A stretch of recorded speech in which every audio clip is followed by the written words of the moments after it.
আসসালামু আলাইকুম রহমতুল্লাহ। আলহামদুলিল্লাহ, আমরা আছি এখন গাবুরার উপকূল অঞ্চলে, বাংলাদেশের শেষ সীমানায়। তো এখানে আসছি মূলত আমরা মধুর জন্য।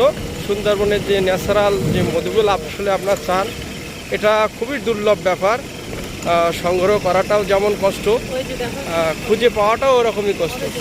ওই যে জেলে বাওয়ালিরা ওরা নিয়ে আসছে, এরকম অনেকে অল্প অল্প পরিমাণ মধু হয়, সেগুলো সংগ্রহ করতে হয়।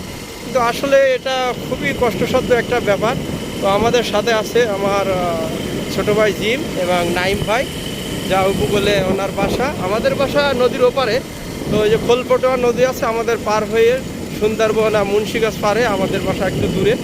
আর ভাইয়ের বাসা এই যে এই উপকূল অঞ্চলে, যা সমুদ্রের ভিতরে ঘিরে আছে বলা যায়। এই দ্বীপটা একটা দ্বীপ অঞ্চল, এটা চর। তো এখানে আসলে মানুষের চলাফেরাটা একটু কষ্টকর, কিন্তু জীবনযাপনটা অনেক সুন্দর। সবার সাথে চলাফেরা, মিলেমিশে থাকাটা অনেক ভালো লাগা কাজ করে। তো সেক্ষেত্রে আসি আমরা ভাইয়ের সাথেই। আজ আমরা পুরা দ্বীপটা ঘুরবো। এটা বেশ অনেক বড়, প্রায় বলা যায় আপনার অ্যাভারেজে প্রায় 20 মাইলের মতো পুরা দ্বীপটা। মানে একটা অনেক বড় বিস্তীর্ণ জায়গা জুড়ে এই দ্বীপটা রয়েছে। আর মনে হয় আপনাদের ভিডিও দেখাতে পারতেছি না বর্তমান রাস্তার যে সামনের অবস্থা। এক হাতে চালাচ্ছি আর এক হাতে দেখাচ্ছি, তারপরেও ইনশাল্লাহ লাইন ওকে আছে।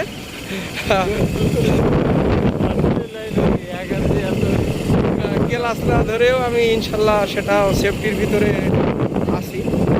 আর এখন প্রায় আমরা যাচ্ছি এক জায়গায়, চাকসহ মধু আছে 50-60 কেজি চাকসহ, সেটার কাছে যাব।